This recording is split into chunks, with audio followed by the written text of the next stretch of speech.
ድህነት ቢያሯሩጠኝ እንኳን አይደርስብኝም አላቸው። ግብፃዊ ባለ ሀብት ናቸው። ትልቅ ሀብት አላቸው።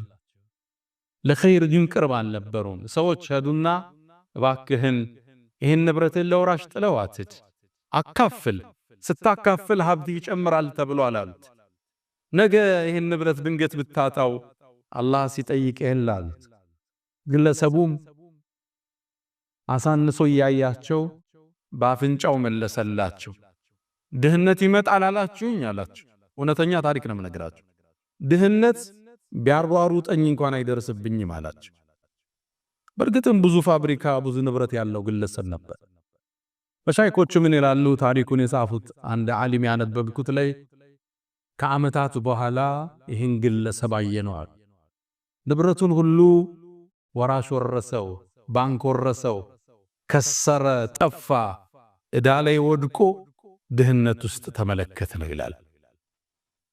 ሰው አላህ ኒዕማ ሲሰጠው በመስጠት ጸጋውን ይጠብቃል። በማመስገን አላህ እንዲያፋፋለት ጥረት ያደርጋል። አይኮራ፣ አይኮፍስም፣ ከኸይር እጁን አይሰበስብም። ለሰጠው ጌታ ምስጋና ማካፈል እንደሆነ ያውቃል። ሲያካፍል ንብረቱ እንደሚጨምርለት ተነግሮታል። ማ ነቀሰ ማሉ ምርእ ሚን ሰደቃ፣ ከመስጠት አይጎልም ብለውታል ነቢዩ ዓለይሂ ሰላቱ ወሰላም። ሲሰጥ እንደሚባረክለት ያውቃል። ሲሰጥ ልጆቹን አላህ እንደሚጠብቅለት ያውቃል። ሲሰጥ ጤንነቱ እንደሚጠበቅ ያውቃል። ከሰጣችሁ መልሰዋለሁ ያለም ቃል ሙእሚን አይረሳም። ምድር ላይ የተሻለ ሀብት ስናገኝ ዘመድ ምንዘጋ፣ ጎረቤት አልፈን ምንሄድ፣ በአዲሱ መኪና መግፋት የሚያምረን ሰዎች ቃሩን ለኛ ትልቅ ተምሳሌት። አንኮፈስ፣ ከፍ አንበል።